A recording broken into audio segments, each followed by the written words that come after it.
Salut à tous, c'est Monsieur Quinton, j'espère que vous allez bien. Aujourd'hui on se retrouve pour un nouveau tuto sur PES 2016 mais qui fonctionnera aussi pour PES 2017 puisque le système de dribble ne changera pas. Vous l'avez compris, aujourd'hui on va parler des dribbles. Mon dernier tuto dribble commençait un petit peu à dater, il datait de PES 2015, donc j'ai voulu sortir une vidéo un peu plus récente. Et vous allez voir que ce tuto est un peu particulier puisque j'ai voulu rendre hommage à la communauté PES et notamment certains membres avec qui j'échange beaucoup, des membres importants de la communauté francophone, et je leur ai demandé de choisir leur dribble préféré. Et donc dans ce tuto on va décortiquer 9 dribbles puisqu'il y a 9 membres de la communauté PES avec qui j'échange beaucoup, et on va donc décortiquer ces 9 gestes techniques et dribbles dans ce tuto.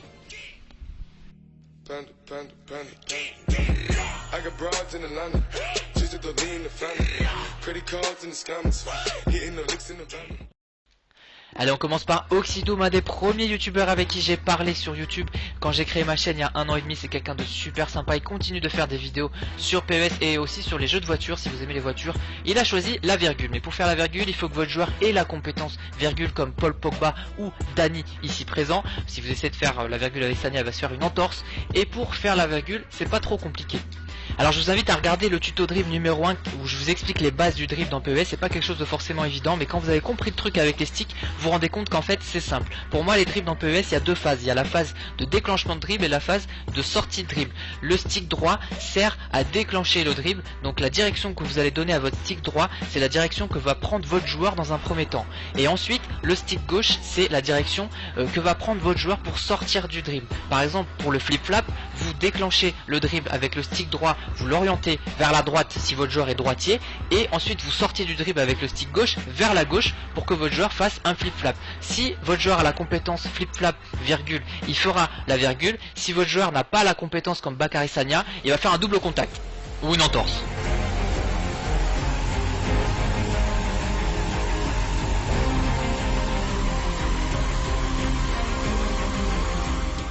Allez, on enchaîne par Idekun Soccer, un youtubeur qui s'est rendu célèbre grâce à ses vidéos PES vs Reality entre autres, et qui ont été publiées sur l'équipe et sur France Football. C'est quand même pas rien, donc bravo à lui. Et il a choisi le double contact dans ce tuto. Le double contact, c'est un geste qui ressemble un petit peu au flip-flap, sauf que le stick gauche, il faut l'orienter vers la direction que prend votre joueur. Et oui, c'est un peu différent de la virgule, tout simplement parce que la virgule vous faites droite-gauche, et le double contact, et je vais vous le montrer ici avec David Alaba qui est gaucher.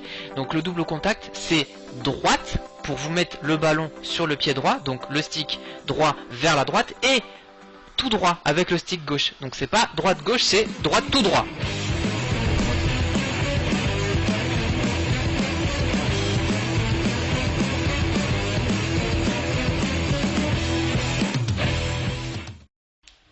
Allez, on enchaîne par la feinte de frappe de Block PES que je ne présente plus. C'est pour moi la référence PES en France. En plus je leur dois tout puisque c'est eux qui cherchaient un youtubeur pour faire des tutos sur YouTube, et c'est comme ça que ma chaîne a décollé, donc merci, je vous dois tout. Donc la feinte de frappe, c'est quelque chose de très simple à réaliser et c'est quelque chose de redoutable si vous la maîtrisez bien. Vous voyez ici, je suis passé complètement dans le dos de toute la défense juste par une petite feinte de frappe. La feinte de frappe aussi, elle peut être utile au milieu de terrain et même en défense. Pour la faire, c'est assez simple. Vous appuyez sur la touche carré et tout de suite après sur la touche croix, et vous donnez avec le stick gauche la direction que vous voulez donner à votre joueur pour sortir du dribble, comme je vous ai expliqué tout à l'heure. Oui, parce que si vous faites juste une feinte de frappe sans appuyer nulle part au niveau des sticks, votre joueur va faire une feinte sur lui-même. Mais regardez ici, là j'ai dirigé le joueur vers le haut, et c'est le fait de le diriger vers le haut qui fait que je suis passé. Regardez ici, quand votre joueur est à l'arrêt, la feinte de frappe est redoutable aussi, parce que quand il fait la feinte de frappe, hop, il prend de la vitesse. Donc ça aussi, je sais pas trop si c'est un bug ou pas, mais quand vous êtes à l'arrêt, la feinte de frappe est redoutable aussi.